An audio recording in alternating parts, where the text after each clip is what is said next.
Buat kalian yang keberatan beli game ori di PS4 dan PS5, mungkin kalian pernah mendengar game share offline only untuk PS4 dan PS5. Tapi kalian masih bingung seperti apa game PS4, PS5 offline only dan kelebihan dan kekurangannya. Kira-kira ada resikonya nggak? Oke, langsung aja kita mulai, bro.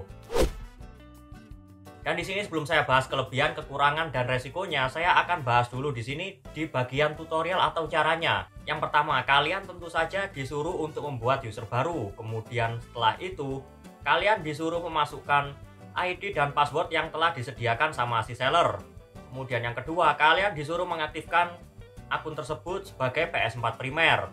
Setelah diaktifasi sebagai PS4 primer, langkah selanjutnya yaitu restore license atau pulihkan lisensi. Supaya apa? Ya supaya nanti kalian bisa memainkan gamenya menggunakan akun kalian sendiri. Jadi biasanya kan ada itu, mainnya pakai user atau ID yang dikasih sama si seller, tidak bisa main dengan akun pribadi. Dan itu menurut saya sih gak enak ya memang ya kalau itu. Tapi kalau yang offline only ini bisa ini bro. Jadi pas setelah masuk ke PS akunnya itu diaktifasi ke primer, kemudian dipulihkan lisensi, jadi kalian bisa memainkannya menggunakan ID kalian sendiri. Dan jika langkah-langkah tersebut sudah selesai, ya tentu saja kalian pasti tinggal mendownload saja melalui library yang tersedia di dalam akun tersebut. Jadi misalnya di akun tersebut yang dikasih sama seller itu ada Ghost of Tsushima, GTA, sama Far Cry 6. Ya kalian download aja ketiga-tiganya itu. Nah setelah pas waktu proses download itu, kalian akan disuruh logout untuk akun yang dikasih sama si sellernya itu. Jadi kalian downloadnya itu menggunakan bantuan dari akun yang dikasih sama seller.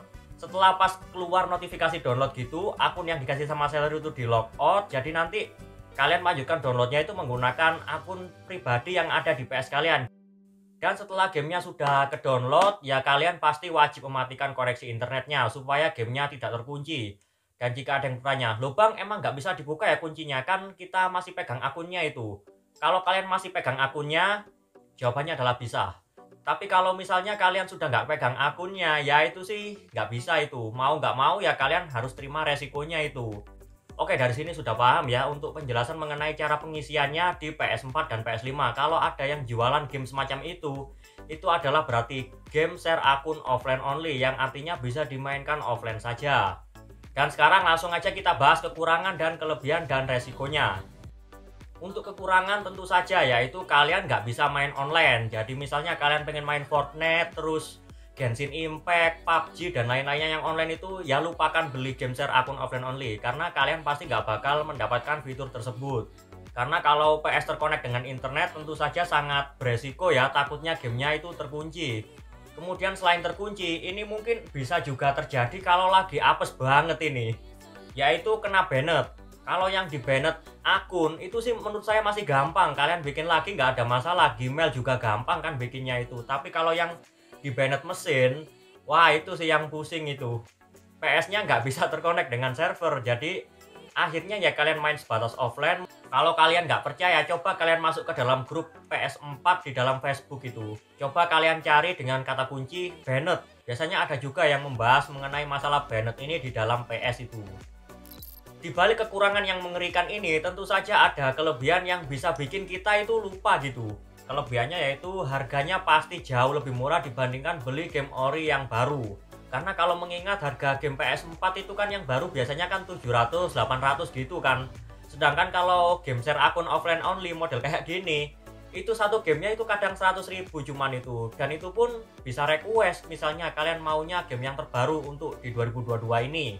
Tapi kalau memang mau lebih murah lagi ya ada, tinggal pilih aja yang game paketan. Tapi memang sih nggak bisa request ya, kalian belinya itu dalam bentuk paketan. Jadi dalam sebuah paket itu, misalnya ya paket 400.000, isi di dalam paket tersebut itu kadang-kadang itu beda-beda. Ada yang game-game bagus terus, kemudian ada yang campur dan lain-lainnya.